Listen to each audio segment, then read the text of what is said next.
The Saints just had the best Week 1 performance around the NFL to start the 2024 season, and it wasn't even close. They clapped the Panthers' cheeks 47-10 to start off the season, and it was almost as perfect as a game could possibly get. They beat the Panthers so bad that there was footage of Bryce Young working as a cashier at Raising Cane's after the game. Looks like Bryce Young has a new job, and he is indeed putting the fries in the bag. But overall, the Saints offense, the Saints defense, and their special teams was all around top notch, as good as it gets, and it was by far the best way to kick off the 2024 football season. No winners and losers today from the Saints game, only winners. And with that, let's dive into the biggest winners from Sunday's victory and domination over the Panthers. Starting off with the biggest winners, let's look at the offense. Clint Kubiak and Derek Carr, these are the two biggest winners of the day. When it comes to Clint Kubiak and his scheme, he did not disappoint. Had lots of motion, lots of running game, lots of play action. The running game was outstanding. They averaged basically 5 yards a carry. Alvin Kamara at one point was averaging 7 yards a carry. They had over 100 rushing yards, nearly 200 rushing yards. I mean, that is insane. Compared to last year, it felt like we couldn't even get 200 rushing yards in the span of 3 games. Clint Kubiak did an excellent job of utilizing Alvin Kamara in the right way, using play action, and I thought something he did really well was get the ball spread out to everyone. It didn't feel like one specific player carried the game. It felt like everyone was involved and everyone contributed. For example, in the receiving game, the top receiver had 70 yards, and that was Rashid Shaheed. It just felt like the ball was being spread around all over the place. A really good start to Clint Kubiak's tenure as the Saints play caller. Now let's move on to Derek Carr, because he needed to have a good game. The way the fan base, including myself, has been talking about him all offseason. But Derek Carr, you cannot deny it, he played really good. That opening touchdown to Rashid Shaheed had pressure in his face, chucked it up, and threw a pretty good ball. I don't know if it was perfect, but it's as good as it gets considering the pressure in his face. Delivered a dime and started off the game with an outstanding touchdown pass to Rashid Shaheed. Later on, had an outstanding touchdown pass to Foster Moreau over the middle. It was layered. It was a nice pass, and had a nice touchdown pass to Juwan Johnson rolling out. That was a tight window as well. Everything just seemed to be so smooth for the offense. And I will say this, Clint Kubiak, I'm sure, made life a lot easier for Derek Carr, along with the running game, which is kind of what you want. You don't want Derek Carr to have to carry your offense. Otherwise, that's what's going to happen in 2023. You're going to look really bad. But today, Derek Carr did not have to do the heavy lifting. All he had to do was throw the ball to the player Clint Kubiak was setting up to have success. I mean, the concept is crazy. Get good players the football in the right situations. Like, who would have thought that that was a good idea? Derek Carr on the day went 19 of 23, threw 200 yards, 3 touchdowns, took 1 sack, and that wasn't really a sack. He just kind of ran. And then either way, I will also say Derek Carr had a little bit of swagger, ran a QB sneak, and after that talked some shit to JC Horn. And if you read his lips, it looks like he's saying, I threw 3 touchdowns on your head, 3 of them. Also, can we acknowledge that Derek Carr tried to drop the shoulder into a defensive back? Not sure what he was thinking, but I like the confidence that he was playing with. Just, don't injure yourself.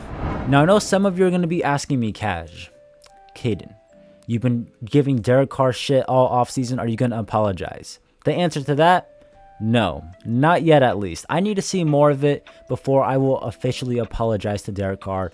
And if they continue to play like this, I will make a full-on video apologizing to all the slander I've given Derek Carr this offseason. But this is a good start. I just got to see it more, especially through these first 6 weeks.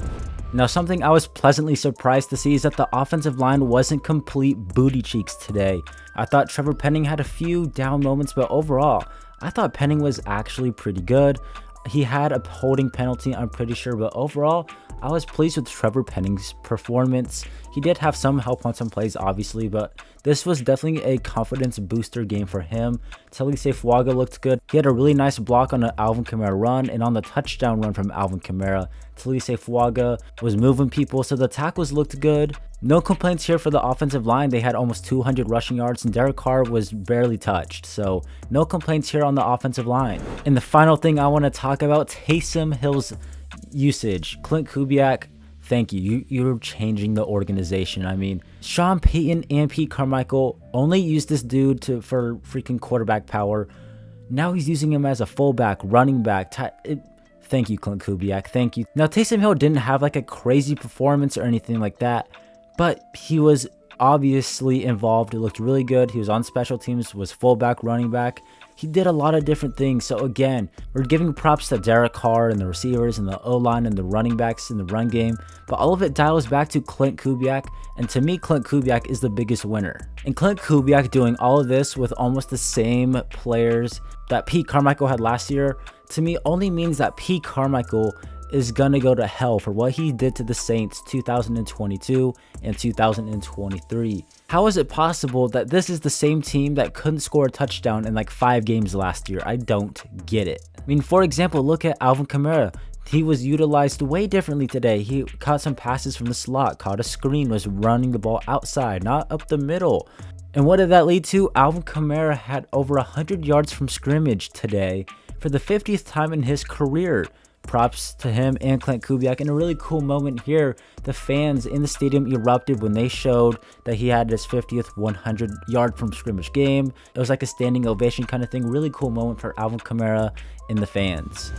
And even post-game, Alvin Kamara had some good words for Clint Kubiak, saying he was super locked in, and that's what we made some changes for, to get good players utilized in better situations. And when it came to the fans in the city, Alvin Kamara said he loves the city, he loves the people, he loves the team, and he wants to be with the team. And when he says that, he truly means it. And I think it truly does show that Kamara is truly beloved by the Saints and Saints fans. He also mentioned that Clint Kubiak before the game said, I'm going to give it to you, I'm going to give you the ball. And it's dope when you have a play caller that trusts in you and believes in you, kind of taking some jabs at Pete Carmichael. Alvin Kamara had multiple runs of like 10 yards. He had a 17-yard run today, and that matches his highest run of last year. Props to him and Clint Kubiak. And for the Saints starters, they scored on every single possession, touchdowns or field goals. Now, I would like to mention, it is a little concerning that they had like 4 field goals and they couldn't score touchdowns on like 2 of those drives, but I'm not going to complain about that. I'm just going to be happy with the win and the fact that the Saints were able to score on basically every single drive that mattered when the starters were in. And the 47 points the Saints put up today is the most points the Saints have ever scored in a season opener in franchise history. And that's crazy considering the starters didn't even play basically the whole 4th quarter, so not a bad start. Now, that's all I can really say about the offense. I mean, I can't go through every individual player, but everyone looked pretty good. Now, let's flip over to the defensive side of the ball. Dennis Allen's defense from the jump had themselves an outstanding day. Literally the first play on defense, they got a pick by Will Harris, who was surprisingly in, starting over Jordan Howden. They had a total of 2 picks, Jordan Howden getting the other one, and Tyrann Mathieu forced the fumble and recovered it. That was a really good pop out. The Saints defense was on one today. Now let's give a huge props to Alontae Taylor, leading the team and probably the league in sacks at the moment. Had 3 sacks on the day, becoming the first Saints defensive back in franchise history to have 3 sacks in a single game. The only other player on the Saints to get a sack today was Demario Davis. So literally none of the defensive linemen got sacks. It was Alontae Taylor and Demario Davis. But don't let that distract you. Chase Young, Brian Brzee, Carl Granderson, even Cam Jordan, Nathan Shepard. The defensive line still had good games even though they weren't getting sacks. They were getting pressure. They were forcing Bryce Young to be anxious and nervous and make bad throws. Chase Young looked really good. He looked so good that this play basically summarizes what the Saints did to the Panthers today. Now, to be fair, the Panthers are basically right now as good as a team playing football in Canada. They're part of the Canadian Football League. But that doesn't mean we can't celebrate or be happy for the performance the Saints had today. Now, the Panthers don't have any wide receivers, so the defensive backs really didn't have anything to be worried about. Paulson Adebo had a pretty nice pass breakup in the end zone. Kool-Aid McKinstry got some playing time, but overall, I thought the Saints did an excellent job of just forcing Bryce Young to play poorly, blitz him, get pressure in his face, make him be nervous, and make mistakes, and that's exactly what they did to a young quarterback, which is why they only scored 10 points. Hell, it wasn't even just the offense and the defense that played good. The freaking special teams was great. Blake Grupe, he might win special teams player of the week. He went 4 of 4, made a 57-yarder, like a 52-yarder, a 47-yarder. Like, the dude was on one today. Like, Is Blake Grupe back? Are we back? The returns were great. Rashid Shaheed had himself a pretty nice day as a returner overall. Darren Rizzi did an excellent job coaching that up. Anthony Orji, loved the last name. He had himself a really good day as well. Had like 3 or 4 special teams tackles. The dude was balling out. And Matthew Habel, the new punter, he seemed pretty decent as well at the end of the game. Now, there were some down moments though. Marshawn Lattimore and Foster Moreau both left the game early due to injuries. Marshawn Lattimore with a hamstring, Foster Moreau with a head injury. Also, Lucas Patrick, the starting left guard, left with the toe injury. That's something to look out for as well as the week progresses. And on top of that, did anyone else notice Chris Olave in this clip holding his wrist? Could he possibly have a small injury that maybe will pop up later on in the week? He was grabbing his wrist throughout the game, so definitely something to keep an eye on. And a little update for Marshawn Lattimore. Nick Underhill tweeted out and said that Lattimore himself said that his hamstring is fine, so that's some good news right there. Jake Haener only threw 1 pass, but I will say that 1 pass was beyond mid. And he was in over Spencer Rattler, who is the emergency quarterback 3 and inactive. What's that about? Also, I would like to mention Kool-Aid McKinstry changing his number from 34 to 14. Yeah, that number 14 has 0 aura. That thing looks disgusting.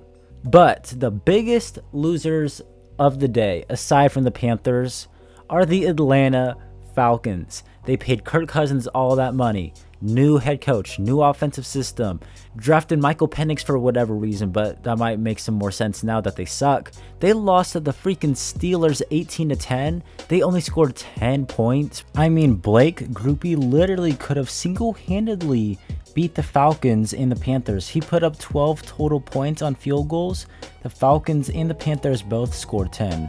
So Blake Grupe's better than both of those franchises. They were giving us crap about having Derek Carr, so was I, by the way.